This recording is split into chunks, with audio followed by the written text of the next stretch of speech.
میرا اگلا سوال علی بھائی آپ سے یہ ہے کہ ہمارے جو نوجوان ہیں 4-5 سال لگا کے لاکھوں روپے لگا کے وہ اپنی ڈگری حاصل کرتے ہیں، لیکن اکثر یہ شکایت سننے کو ملتی ہے کہ مارکیٹ میں جابز نہیں ہیں، ان کو جابز نہیں ملتی سوٹیبل. تو اسی وجہ سے اکثر نوجوان یہ خواہش کرتے ہیں کہ وہ باہر کسی ملک جا کے ایک اپنا فیوچر سیکیور کرنے کے لیے جاب کریں یا پھر کام کریں اپنے ملک کو چھوڑ کے. تو دین اس کے بارے میں کیا کہتا ہے کہ کیا انسان کو اپنا ملک چھوڑ کے جانا چاہیے صرف پیسے کی خاطر؟ کیوں نہیں جانا چاہیے؟ دین نے تو کوئی ممانعت نہیں لگائی بھی، دینی پیشواؤں نے لگائی بھی ہے، اور وہ بھی صرف آپ کے اوپر، اپنے لیے نہیں ہے. آج تک کسی دینی پیشوا کے پاس کوئی پاؤنڈز دے آ کے یا ڈالرز دے، وہ نہیں پوچھتے کہ یہ تو باہر کی آپ کی کمائی ہے، باہر کے ملکوں میں جانا ہی حرام تھا. ان کے سارے خرچے باہر کے چندوں کے اوپر چل رہے ہیں. اور باہر والوں کو اگر آپ دیکھیں تو اتنا خرچہ کرتے ہیں. پاکستان سے جو نعت خوان علماء کو بلا کے کینیڈا میں، امریکہ میں، آسٹریلیا میں پروگرام کروا رہے ہیں، تو وہ کہاں سے انہوں نے وہ پیسہ لیا ہے؟ وہ کسی درخت سے وہ سونا توڑا ہے؟ نہیں، وہیں کے لوگوں کی کمائی ہے نا. اور وہی کمائی ان علماء کو دے کے روانہ بھی کرتے ہیں. ان کی کمائی تو ہو گئی حلال، اور جن بیچاروں نے محنت کر کے کمائی، ان کا ان ملکوں میں رہنا بھی حرام، ان کی کمائی بھی حرام. واہ، یہ کون سی لاجک ہے؟ تو میں تو یہ پریفر کرتا ہوں کہ پاکستان جن کرائسس سے گزر رہا ہے، جو لوگ باہر جا سکتے ہیں انہیں باہر جانا چاہیے. زیادہ تر ریمیٹنس آئے. آج بھی ہمارا ملک ریمیٹنس کے اوپر ہی چل رہا ہے، چیریٹی کے اوپر چل رہا ہے. جو باہر سے کمانے والے لوگ یہاں بھیجتے ہیں اور یہاں کے لوگ اپنے باقی غریب لوگوں کے اوپر خرچہ کرتے ہیں. تو باہر کے ملکوں میں جائیں، اسلام کو کوئی سے تکلیف نہیں ہے. اسلام کہتا ہے کہ آپ دنیا میں جہاں کہیں بھی ہیں نا، آپ اللہ کو اپنے سامنے پائیں گے. آپ اسلام کے مطابق اپنی زندگی گزاریں. اسلام کے مطابق یہ زندگی نہیں ہے کہ آپ کسی ایسے ملک میں رہ رہے ہیں کہ جہاں مغرب کا وقت ہو تو 50 اذانوں کی آواز آنا شروع ہو جائے اور 50 بندے بھی نماز پڑھنے والے نہ ہوں. اور وہ جگہ بھی ہیں جہاں ایک مسجد کی آواز بھی نہیں آتی اور 500 بندے نماز پڑھنے والے ہوتے ہیں. اور کوئی کسی کو یہ نہیں دیکھتا کہ یہ رفع الیدین سے نماز پڑھ رہا ہے، میں بغیر رفع الیدین کے پڑھ رہا ہوں. اس نے ہاتھ اوپر باندھے ہوئے ہیں، میں نے نیچے باندھے ہیں، یا ہاتھ چھوڑے ہوئے ہیں. لیکن پاکستان میں تو یہ عذاب بنا ہوا ہے.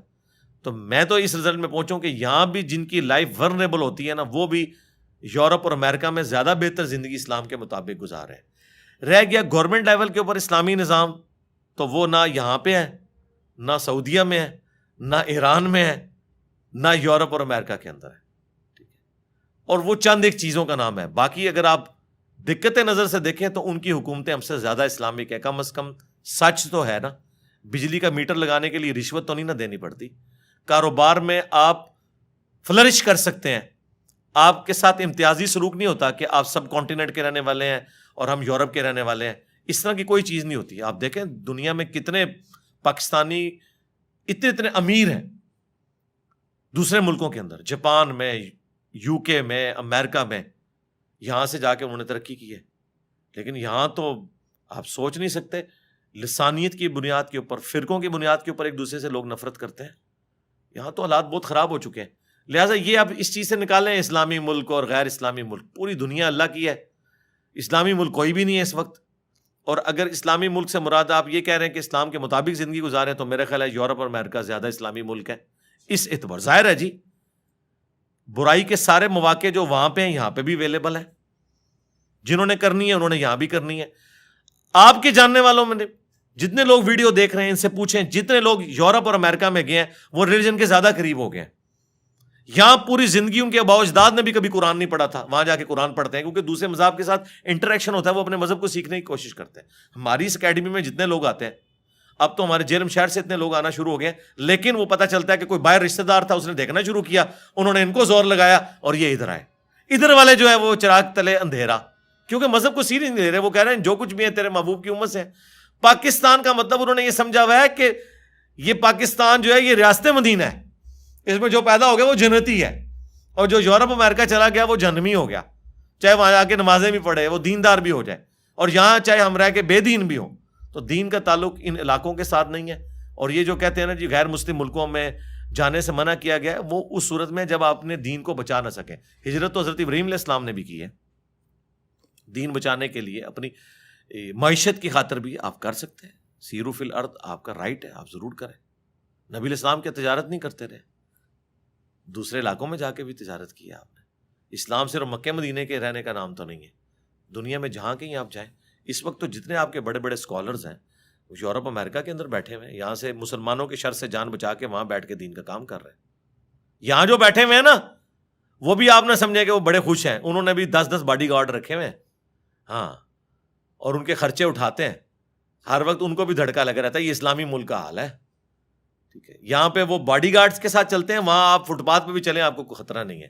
تو مجھے پتا ہے اسلامی نظام کہاں ہے. اسلام کا مطلب امن قائم ہونا ہے نا, اسلام کا مطلب ہی پیس ہے نا. تو پیس کدھر ہے؟ ان جگہوں پہ جہاں پرائم منسٹر بھی فٹ پاتھ پہ چل سکتا ہے, یہاں ایک وزیر ایک مولوی بھی جسے 4 بندے جانتے ہیں نا, وہ بھی اس طرح پبلکلی نہیں آ سکتا, کوئی اس کے اوپر نعرہ تکبیر پڑھ دے گا. تو یہ آپ دیکھ لیں. تو یہ ساری خوابوں کی دنیا سے باہر نکلیں. حقیقت یہ ہے کہ اسلامک ورلڈ جو مسلمانوں کے ملک ہیں ان سے بہتر جگہ اس وقت یورپ اور امریکہ اسلام پہ چلنے والوں کے لیے بن چکی ہے, الحمدللہ. اچھا علی بھائی, آپ کی انہی باتوں سے ایک اور بات میرے ذہن میں آئی ہے کہ بجائے اس کے کہ اگر کوئی شخص باہر کے کسی ملک جا کے وہاں پہ کماتا ہے, زندگی گزارتا ہے, تو وہی ایفرٹ اگر اپنے ملک میں رہ کے اس کو بہتر کرنے کی کوشش کرے تو کیا یہ چیز افضل نہیں ہوگی؟ ہاں, یہ بہتر ہوگی. اس لیے نہیں کہ یہ کوئی اسلامی ملک ہے, اس لیے کہ جس ملک میں آپ پیدا ہوئے ہیں, جس مٹی میں آپ پیدا ہوئے ہیں, اس کا زیادہ حق ہے آپ کے اوپر. پلس آپ کے ریلیٹیوز جن سے آپ نے صلہ رحمی کرنی ہے, بیوی بچے ماں باپ, وہ تو ادھر آپ کے ساتھ ہے نا. بہت کم لوگ ہیں جو ساتھ شفٹ کر سکتے ہیں. اس اعتبار سے تو یہی رہنا چاہیے, آخری درجے تک یہی کوشش کرنی چاہیے. اور یہ میں صرف پاکستانیوں کے لیے بات نہیں کر رہا, جو یورپ میں پیدا ہوئے ہیں نا ان کے لیے تو آبائی ملک وہ ہے. ان سے میں کہوں گا وہ ادھر رہیں, ان کا پاکستان سے کیا لینا دینا, ان کے لیے تو آبائی ملک وہ ہے. آپ کو اسلام آباد کی مثال سمجھ آئے گی. اسلام آباد عید کے موقع کے اوپر خالی ہوا ہوتا ہے. انشاءاللہ 1 ڈکے کی بات ہے, یہ کبھی خالی نہیں ہوا کرے گا. اس کی وجہ یہ ہے کہ اب جو بچے یہاں پیدا ہوئے, یہاں پڑھے, ان کی شادیاں یہاں ہو گئی, انہوں نے تو اپنے گاؤں میں عید منانے نہیں جانا. ان کا گاؤں تو یہ ہے. ابھی تو اپنے ماں باپ کو خوش کرنے کے لیے کبھی پیچھے گاؤں میں چلے جاتے ہیں نا, ادروائز.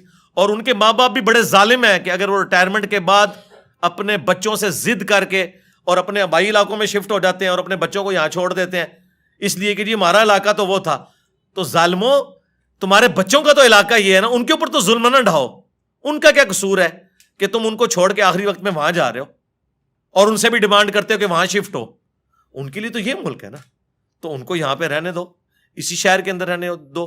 اسی طریقے سے جو جس ملک میں پیدا ہوا, میں اس کی بھی بات کروں گا, وہاں پہ رہے. یہاں پہ بھی پاکستان میں جس کو, بلکہ ہم تو اپنے دوستوں سے اکثر میں کہتا ہوں کہ اگر آپ کے پاس تھوڑا سا پیسہ ہے نا, تو یورپ اور امریکہ میں وہ فیسلٹیز نہیں ہے جو پاکستان میں ہے. کس یورپ کے ملک میں, امریکہ کے اندر آپ کو 4,000 روپے میں پاکستان کے کپڑے دھونے والی مل جائے جو پورے مہینے کے آپ کے کپڑے دھوئے؟ بتائیں. پاکستان میں تو آپ کے پاس تھوڑا سا پیسہ ہے تو آپ بادشاہوں کی زندگی گزار سکتے ہیں. صحیح بات. ہاں, یہ جو اتنا بڑا ایڈوانٹیج ہے, یہاں پہ 3,000 روپے میں آپ کو صفائی کرنے والی مل جاتی ہے. جائیں جناب یورپ امریکہ میں, آپ پوری تنخواہ بھی دے دیں, آپ کو صفائی کرنے والا بندہ نہیں ملے گا. گھنٹے میں بھی شاید اس سے زیادہ. جی جی. تو اس لیے پاکستان تو یاشی کا اڈا ہے, جنت ہے. جس کے پاس تھوڑا سا پیسہ ہے, زیادہ پیسے کی ضرورت نہیں, تھوڑا سا پیسہ, عام بندے سے تھوڑا سا ہٹ کے پیسہ ہے, اس کے لیے تو یاشی ہے. اور لوگ پھر عزت بھی کریں گے. اور سب سے بڑی بات ہے یہاں پہ ٹیک کا, یہ اکثر آپ گاؤں ایریا میں جاتے ہیں, اتنی پیاری پیاری کوٹھیاں بنی ہوتی ہیں, بندے کہتے ہیں یار کروڑوں روپے اس نے لگا دیا, اس کی بجائے شہر میں شفٹ ہو جاتا. شہر میں شفٹ ہوتا تو لوگوں کی باتیں سنتا. ایک ان پڑھ بندہ باہر کہیں مزدوری کی, پیسہ آ گیا, شہر میں جائے گا تو لوگ بے عزت کریں گے اسے تو انگریزی بھی نہیں بولنی آتی. لیکن وہ اپنے جس گاؤں میں رہ رہا ہے ادھر تو اس کا ٹیک ہے, تو وہیں پہ کوٹھی بنائے گا. وہ صحیح کرتا ہے کہ عزت بھی ہے, واقفیت بھی ہے, رشتہ داری بھی ہے, خوشی غمی میں لوگ کام بھی آئیں گے. تو اس اعتبار سے میں تو پریفر کرتا ہوں. میں نہیں نہ گیا, میرے پاس تو ساری فیسلٹیز موجود تھی, میں نہیں گیا. الحمدللہ جو یہاں پہ گیون سرکمسٹانسز کے اندر اللہ تعالیٰ نے حالات و واقعات دیے ہیں, ہم تو خوش ہیں یہاں پہ الحمدللہ. یعنی میری ان باتوں کا کوئی قطعاً یہ مقصد نہ سمجھے کہ میں لوگوں کو موٹیویٹ کر رہا ہوں کہ پاکستان چھوڑ کے جاؤ. یہ پاکستان کی بہتری کے لیے کہ بجائے یہاں تم خودکشیاں کرو اور اپنی میڈیکل لائف جو ہے وہ 50 سال کی عمر میں تم 80 سال کی میڈیکل لائف گزار لو غم کے اندر ہی. ٹھیک ہے, تمہارے آرگنز کی عمریں جو ہے 60 سال 70 80 سال ہوئی ہوں اور ویسے عمر 40 سال ہو غم کی وجہ سے. زیادہ غم کیا ہے یہاں پہ, میاں بیوی کے زیادہ جھگڑے اکانومی کی وجہ سے ہو رہے ہیں, زیادہ جھگڑے, گھر کے خرچے پورے نہیں ہوتے, اس کی وجہ سے ہی ہوتے ہیں. تو اس کی بجائے اگر تمہیں کوئی چانس لگتا ہے تو جاؤ, اپنے آپ کو اسٹیبل کرو, اس کے بعد ٹھیک ہے واپس آ جاؤ, وہ آپ کی مرضی ہے. اس لیے ہم کہہ رہے ہوتے ہیں. اچھا علی بھائی, میرا آپ سے اگلا سوال یہ ہے کہ اکثر میں دیکھتا ہوں, بلکہ یہ تو میرے ساتھ بھی ایکسپیرینس ہو چکا ہے, کہ جب جذبہ ایک دم اسلام پہ چلنے کا آتا ہے کسی بھی نوجوان یا کسی کو بھی, تو وہ سب سے پہلے یہ سوچتا ہے کہ میں دینی تعلیم حاصل کروں اور میں کسی مدرسے چلا جاؤں. اکثر میں نے دیکھا ہے کہ کچھ میرے دوست ہیں وہ کالجز میں پڑھ رہے ہوتے ہیں, لیکن وہ چھوڑ دیتے ہیں اپنے کالجز کہ ہم کسی مدرسے میں جائیں گے. تو کیا یہ جو کالجز اور یونیورسٹیز میں جو پڑھائی کرائی جا رہی ہے یہ غیر اسلامی ہے؟ یہ دو الگ سے سوال ہو گئے ہیں, آپ ان کو ڈیوائڈ کریں. پہلے تو ہم یہ ڈسکس کرتے ہیں کہ جو جذبہ پیدا ہوتا ہے اس کے بعد وہ جو ایکٹیویٹی پرفارم کرتا ہے وہ ٹھیک ہے یا نہیں. ایکٹیویٹی تو بالکل ٹھیک ہے. اس کی وجہ ہے کہ جب آپ کا اچھا فاسٹ فوڈ کھانے کو دل کرے گا تو آپ اگر پنڈی میں تو آپ سیور پہ جائیں گے یا KFC پہ جائیں گے یا میکڈونلڈ پہ جائیں گے, یہی کریں گے نا. یہ تو نہیں ہوگا کہ آپ راجہ بازار الیکٹرانکس کی مارکیٹ میں گھس جائیں گے. تو یہ نیچرل ہے کہ جب کسی کا دینی تعلیم حاصل کرنے کا دل چاہے گا تو مدرسے میں ہی جائے گا جہاں پہ وہ تعلیم دی جا رہی ہے. اب اس کو کیا بتا کے اندر کیا کام ڈلا ہوا ہے, یہ تو اس کو جا کے پتا چلے گا نا. جس طرح پالیٹکس لوگ بڑے عوامی خدمت کے جذبے کے ساتھ جوائن کرتے ہیں, جب وہ جاتے ہیں تو ان کو پتا چلتا ہے کہ بھائی ایک MNA بننے کے لیے کروڑوں روپے کے اشتہار چھاپنے پڑتے ہیں. غریب آدمی تو MNA بن ہی نہیں سکتا. ٹھیک ہے, تو یہ تو وہاں جا کے اسے پتا چلتا ہے نا کہ کام کتنا مشکل ہے. تو یہاں پہ بھی ایسا ہے. تو اس وجہ سے وہ بیچارہ اپنی جگہ تو ٹھیک سوچتا ہے, لیکن اب میں سمجھتا ہوں کہ اس ماڈرن ایج کی وجہ سے یہ معاملات بھی آسان ہو چکے ہیں. کتابیں الحمدللہ نیٹو لینگویجز کے اندر آ چکی ہیں, کاؤنٹر ویریفائی کر سکتے ہیں. عربی کورسز آن لائن علماء کے اویلیبل ہیں, وہ کر کے آپ ایون آن لائن درس نظامی کی تعلیم بھی حاصل کر سکتے ہیں, کمپیریٹیو اسٹڈی بھی کر سکتے ہیں. لیکن میں دنیاوی طور پہ جو پڑھا لکھا بندہ ہے اس سے ریکویسٹ کروں گا کہ اپنے دماغ کو بند نہ کرے, خواہ کسی مدرسے میں بھی داخلہ لے, ٹیکسٹ کو فالو کرے. اور ٹیکسٹ سے مراد میں بزرگوں کی کتابیں نہیں, قرآن اور حدیث. میرے پاس ایک بریلوی مکتب کے عالم دین آئے, آج سے کوئی تقریباً 12 سال پہلے کی بات ہے. تو وہ اپنا فائنل تھیسز لے کے آیا, مجھے پریزنٹ کیا انہوں نے کہ جی یہ دیکھیں آپ, میں نے یہ کام کیا. تو میں نے ان سے ایک سوال کیا, آپ نے مشکات المصابی درس نظامی کے کورس میں پڑھی ہے؟ ان کہا جی اینڈ پہ پڑھائی جاتی ہے, ظاہر ہے انسائکلوپیڈیا ہے. تو میں نے کہا یار یہ پڑھنے کے بعد بھی آپ ابھی تک حنفی ہیں. تو ان کی مسکراہٹ جو ہے نا وہ بتا رہی تھی کہ میں نے ان سے کیا پوچھ لیا. میں نے کہا مجھے لگتا ہے مشکات آپ کو صرف اس لیے پڑھائی جاتی ہے کہ اس کا جواب کیا دیا جائے.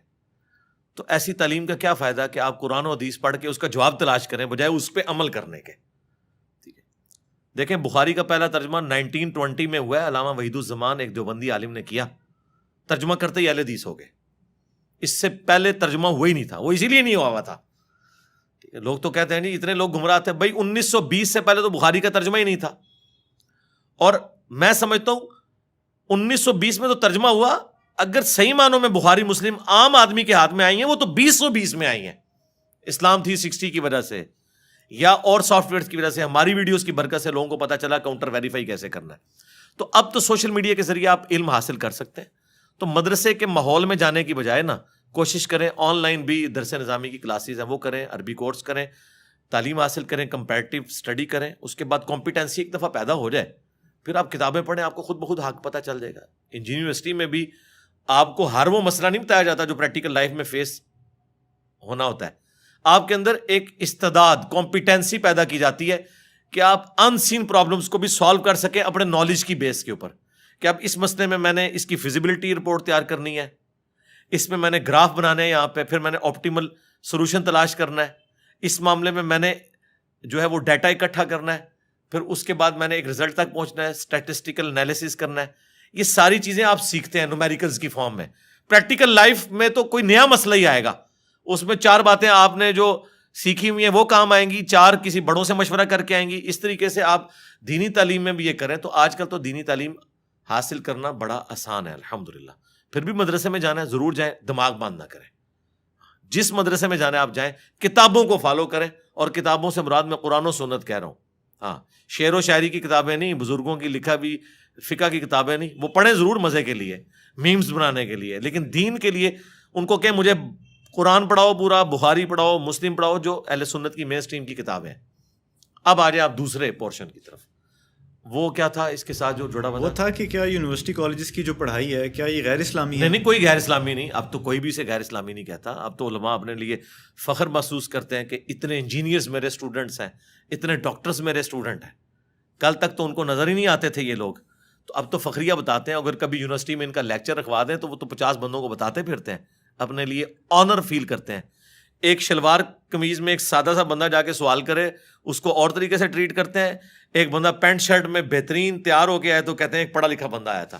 مروب تو ہوئے ہوئے ہیں علماء ان سے، نہ مانے اندر سے تو مروب ہوئے ہوئے ہیں. آپ دیکھیں ایٹیچیوڈ کا فرق ہو جاتا ہے. کہتے ہیں پڑھا لکھا ہے، اور وہی پڑھا لکھا بندہ اگر کرتا شلوار پہن کے میرے جیسا بغیر استری کے آ جائے تو وہ اس کی طرف کجروی کے ساتھ دیکھیں گے، چاہے وہ پڑھا لکھا بھی ہو.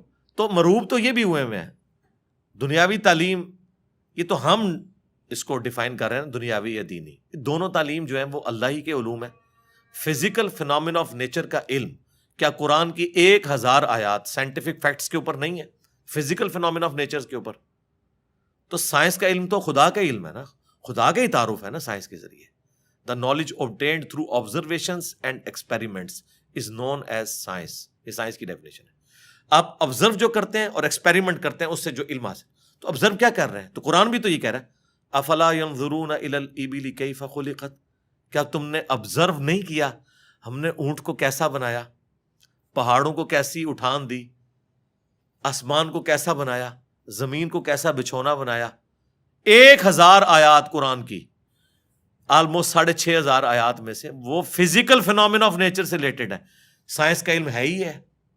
تو یہ دنیا کا علم جو آپ کہہ رہے ہیں یہ دین ہی کا علم ہے، یہ کوئی دنیا کا علم نہیں ہے. حضرت آدم علیہ السلام کو قرآن کہتا ہے کہ ہم نے چیزوں کے نام سکھا دیے تھے. یہ تو نہیں کہتا کہ بتا دیے تھے کہ اللہ تعالیٰ کے نام کے 3 دفعہ پڑھنے ہیں تو یہ ثواب ہوگا. ہر چیز کا نام سکھا دیا تھا.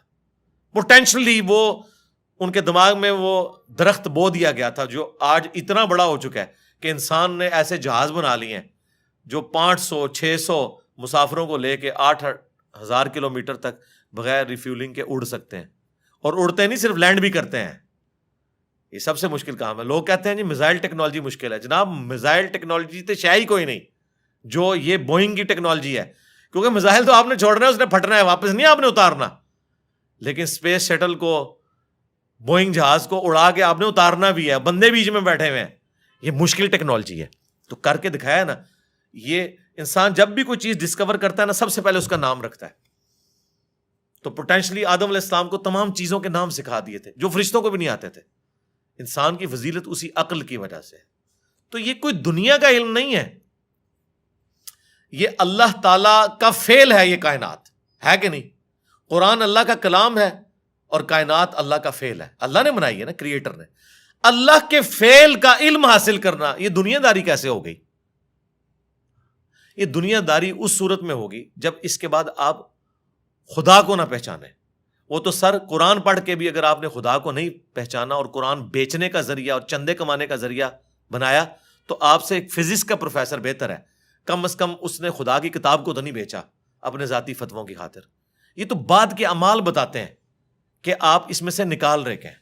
تو آج سائنس کی برکت سے میرا خیال ہے خدا کا تعارف جتنا ہمیں ہوا ہے ہمارے اسلاف کو نہیں تھا. اور آج جس بہترین انداز میں ہم کریٹر کا تعارف ایک انسان کے سامنے رکھ سکتے ہیں، آج سے پہلے تصور بھی نہیں تھا کہ ایسا بھی ہو سکتا ہے.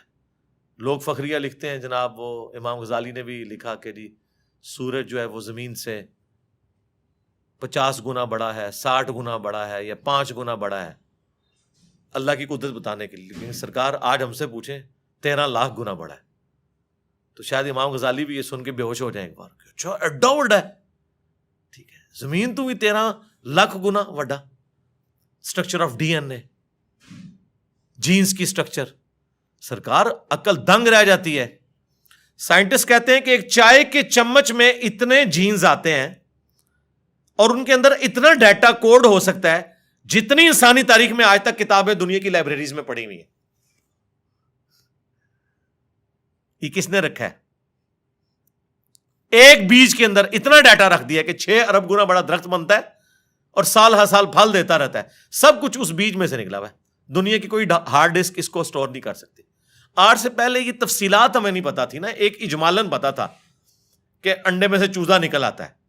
سرکار یہ وہ ڈیٹیلز جو اب سائنس ہمیں بتا رہی ہے، آج سے پہلے کسی کو، یعنی ایمبریولوجی کی فیلڈ اور الیکٹرانک مائکروسکوپ جو 1980 میں آ کے آلموسٹ فائنل ہوئی ہے، اس سے پہلے کسی کو پتا تھا کہ ماں کے پیٹ میں بچے کی ڈیولپمنٹ کیسے ہوتی ہے؟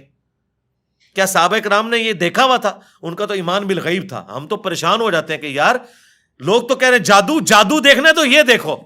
کبھی نیشنل جغرافک یا ڈسکوری چینل کے اوپر جب وہ فاسٹ کر کے موویز چلاتے ہیں کہ ایک بیج پھوٹتا ہے، اس میں سے کومپل نکلتی ہے، پھر بنتے بنتے درخت بن جاتا ہے یا پھول، وہ جادو ہو رہا ہوتا ہے. انڈے میں سے چوزا نکلنا چاہیے. اصل جادو یہ ہو رہے ہیں جو عقل دنگ ہے، لیکن ہم ان معجزات کے عادی ہو چکے ہیں. تو آج خدا کا تعارف میرا خیال ہے سائنس کی برکت سے الحمدللہ بہتر طریقے سے ہم اپنی ینگ جنریشن کو خدا کا تعارف کروا سکتے ہیں. اور اس سے بڑھ کر سائنس کی برکت سے آج دین اتنا آسان ہے کہ اگر کاتب کے لکھنے پہ قرآن ہوتا، آج دنیا کے ہر مسلمان کے پاس قرآن نہ ہوتا.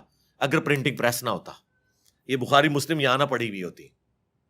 اگر کاتب ہی لکھ رہے ہوتے، اگر موچی جوتیاں بنا رہے ہوتے نا، تو آج آدھی دنیا ننگے پاؤں ہوتی جتنی دنیا کی آبادی ہو چکی ہے. تو سائنس نے ہمیں دین پہ چلنا بھی آسان کیا ہے. آج مساجد کے اندر جتنی فیسلٹیز آپ کو نظر آ رہی ہیں، یہ اجمیر شریف والوں نے دی ہیں آپ کو، یہ بغداد شریف والوں نے دی ہیں، یہ رائے ونڈ شریف والوں نے دی ہیں آپ کو، ملتان شریف والوں نے دی ہیں؟ نہیں سرکار، یہ سائنس نے آپ کو دی ہیں.